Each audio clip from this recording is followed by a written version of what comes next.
లకు వాటాలు పంచుకోవడంలోనే టైం సరిపోతలేదు మీకు. ఢిల్లీకి గల్లీకి ఇదంతా మీది rising in flying. Telangana rising కాదు, Revanth Reddy rising in flying. గత చరిత్రలో తెలంగాణ ముఖ్యమంత్రులు ఎవరింత ఫ్లయింగ్ చేయలే కావచ్చు.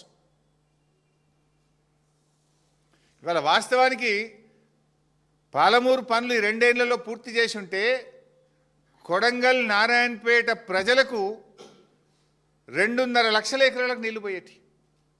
అసలు బీఆర్ఎస్ వచ్చుంటే ఈ పాటికి కొడంగల్ నారాయణపేట రైతుల కాళ్ళు కృష్ణమ్మ నీళ్లతో కడిగే వాళ్ళం మేము.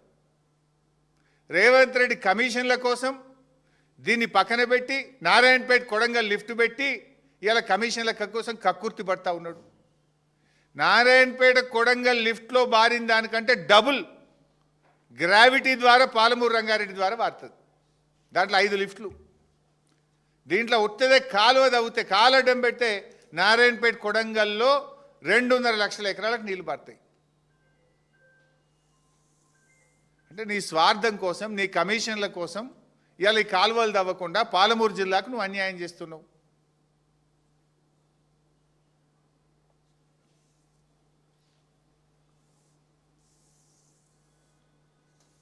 ఇవాళ 45 టీఎంసీలు అడగడం అనేది ఒక చారిత్రక తప్పిదం.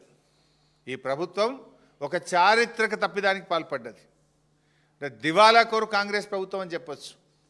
ఎందుకు చంద్రబాబును చూసి భయపడుతున్నారా? ఢిల్లీలో కేంద్ర ప్రభుత్వాన్ని చూసి రేవంత్ రెడ్డి భయపడుతున్నాడా? దేనికోసం తగ్గించుకుంటున్నారు? అనుమతుల కోసం పోరాడాల్సిన మీరు అనుమతులు వదిలిపెట్టినరు, డిపిఆర్ వాపసు తెచ్చిండ్రు, నీటి కేటాయింపులను సగానికి సగం తగ్గించుకున్నారు. మరి నల్గొండకి ఏం కావాలి? రంగారెడ్డి జిల్లా ఏం కావాలి? దిండి ఎత్తిపోతల పథకానికి నీళ్ళు ఎట్లు ఇస్తారు? నువ్వు అసలు తెలంగాణకు ముఖ్యమంత్రివా, ఆంధ్రాకు ముఖ్యమంత్రివా? ఎవరి ప్రయోజనాలు కాపాడే ప్రయత్నం చేస్తున్నావు? పాలమూరు బిడ్డ అని చెప్పుకుంటూ పాలమూరు గొంతుకు వస్తున్నావు కదా నువ్వు. మళ్ళీ గదే ఏదో అంటారు చూడు, పాడిందే పాట పాసువన్ల దాసరా ఏదో అంటారు, గాడిద పాటనో ఏదో అట్లున్నది రేవంత్ రెడ్డి పాట. గదే మళ్ళీ 299 512 దాన్ని అసెంబ్లీలోనే మూతోడు జవాబు దియామై మూతి వలగొట్టేట ఆన్సర్ చెప్పిన అసెంబ్లీలో ఆధారాలతో సహా చెప్పిన. మళ్ళా గదే చిల్లర పాట పాడతాడు. ఆయన దగ్గర ఆన్సర్ లేదు. ఈయన ఇంతకు ప్రిపేర్ కాడు, ఆయన అంతకు ప్రిపేర్ కాడు. ఒక ఆయుధం పట్టుకుంటాడు, ఇక గదే చెప్తుంటాడు, ఊకదంపుడు కొట్టుడిగా. విషయం ఉండదు. లాస్ట్ టైం అసెంబ్లీలో చెప్పినా కదా, 299 512 మీద 1 డే ఫుల్ డిస్కషన్లో మీ నోరు ముయించిన నేను. అరే 1/2 డజన్ మంది మంత్రులు లేస్తే కూడా ఎవరికి వాళ్ళకి సమాధానం చెప్పినాం. మేము కేసీఆర్ ట్రైనింగ్లో పెరిగిన వాళ్ళం కదా. 299 512లో ఆనాడు అసలు ఈ 299 512 ఏడికెళ్ళి వచ్చిందండి? కాంగ్రెస్ ద్రోహం కదా.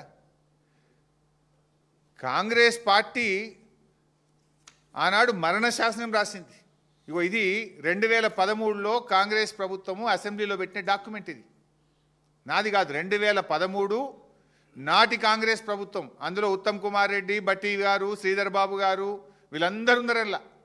నాటి కాంగ్రెస్ ప్రభుత్వం అసెంబ్లీలో పెట్టిన డాక్యుమెంట్ ఇది. This is not my document.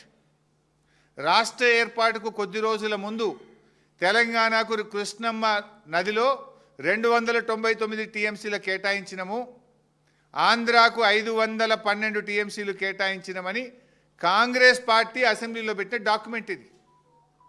ఈ 299కు ఆజ్యులే Congress party. This is not my document, this is assembly document. అయినా బీఆర్ఎస్ పార్టీ ఊరుకోలే. మీరు కాంగ్రెస్ పార్టీ ఆనాడు నేను కేసీఆర్ గారు డీటెయిల్గా చెప్పారు, నేను వాళ్ళకి బోను. అప్పర్ కృష్ణ ఆ ప్రాజెక్టులన్నీ ఎట్లా తెలంగాణకు అన్యాయం చేసిందో కేసీఆర్ గారు వివరంగా చెప్పారు. అయితే కేసీఆర్ గారు ఈ తెలంగాణ కాంగ్రెస్ అన్యాయం చేసింది, రాష్ట్రం ఏర్పడ్డ తర్వాత దీన్ని ఎట్లా చేయాలని చెప్పి రాష్ట్రం ఏర్పడ్డ 42 రోజుల్లో within 42 days, that is the commitment of KCR. June 2న ఆయన ప్రమాణ స్వీకారం చేసిండ్రు. కొత్త రాష్ట్రము అధికారులు తేలలేదు, ఆఫీస్ తేలలేదు, ఎవరు కూర్చోవాలనో తెలియదు. బట్ ఆయన కమిట్మెంట్, ఆయన డెడికేషన్. జూన్ 2న ప్రభుత్వం ఏర్పడితే జూలై 14, 2014 స్వయంగా కేసీఆర్ గారు ఢిల్లీకి వచ్చి ఆనాటి